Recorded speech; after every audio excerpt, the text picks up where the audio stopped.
Those aren't the type of parties that I go to.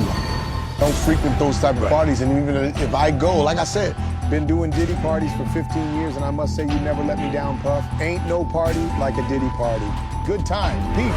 I've never seen any of this. When I hear about it, when did that happen? Have you seen that the documentary, the 50 Cent? No, I haven't seen it yet. For Diddy? I haven't seen it. Oh man, you worked Everybody telling me you gotta see it. Yeah. I haven't seen it. Yeah, Part of me don't want to see it. You probably don't.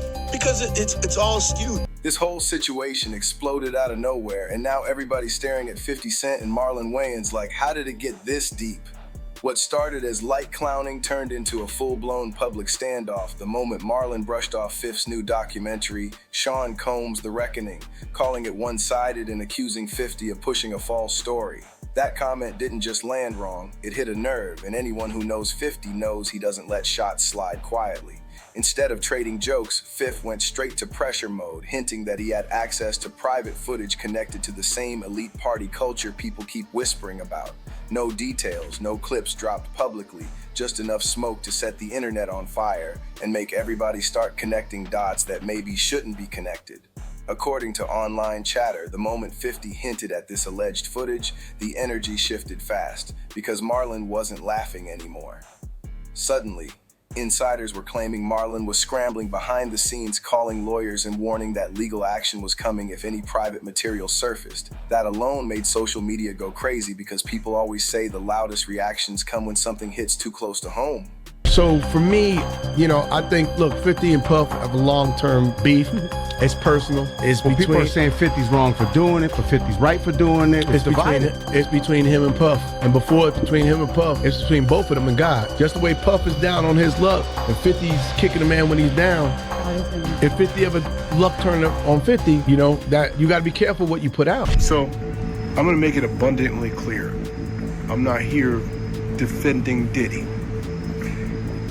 I am here because I got dragged into this because somebody asked me a question and I had an opinion. The blogs ran with it, the comments went wild, and fans started arguing over whether this was exposure, exaggeration, or just another brutal celebrity chess move. Marlon's supporters say he was standing on principle, saying it's wrong to pile on someone while they're already facing serious allegations, especially when it's another black man being dragged in public. They argue he wasn't defending behavior, he was calling out what he saw as opportunistic storytelling. But critics weren't buying that angle at all, saying Marlon should have kept that energy private instead of publicly questioning 50's motives. Meanwhile, 50 leaned into the chaos the way only he can, posting cryptic messages, laughing emojis, and letting the silence speak louder than any clip ever could. No footage confirmed, no names officially listed, but the tension was thick, and that was enough to dominate timelines for days. The real shock wasn't just the threat of leaks, it was how fast a comedy legend and a rap mogul turned into sworn enemies over one documentary. People started asking whether this was about truth, loyalty, or just pride clashing at the highest level. Either way, the playful back and forth was officially dead, replaced by lawyers, warnings, and non-stop speculation that refuses to slow down. Yes. I just have to ask you, have you ever been with a man? No! I've never been with a man! You know what's funny is people always ask me, like, if I'm gay or Sean gay. I'm like, dude, let me tell you something. If I was gay, I'd be the biggest queen you ever saw. In the plenty Diddy parties, I left early.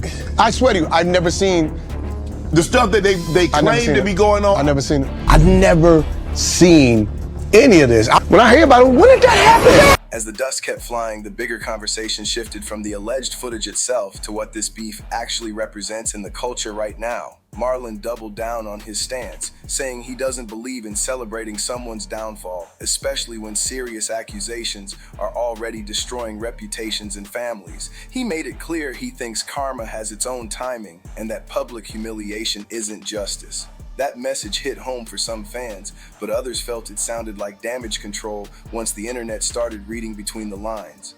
On the flip side, 50's supporters argue that Fifth has always been about pulling curtains back, exposing what powerful people try to bury, and refusing to play nice when money and influence are involved. They say if you criticize the message, don't be shocked when the messenger claps back with receipts or the threat of them. The lawsuit talk only added gasoline to the fire, because once legal threats enter the chat, people assume there's something serious at stake, whether it's privacy, reputation, or both. Blogs kept repeating that no verified footage had been released publicly, but that didn't stop the rumor mill from spinning stories faster than facts could keep up. I could create a narrative. Well, I we could be like, see it all the time on reality shows. nah, on reality that's right. shows. Yeah, That's how you're they're creating creating right a a narrative. character. It doesn't mean it's true. It doesn't mean it's true. Marlon, you been to the Hollywood party. What's going on at these Hollywood parties? I left early.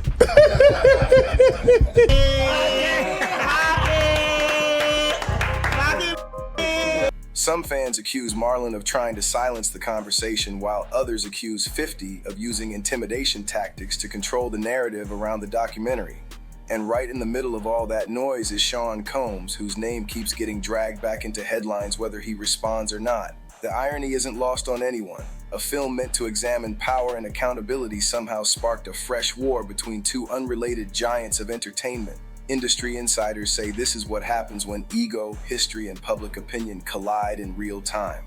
One comment goes viral, one reaction escalates, and suddenly there's no walking it back without someone losing face. What makes this clash hit harder is that neither man is new to controversy. I am here because I got dragged into this because somebody asked me a question and I had an opinion.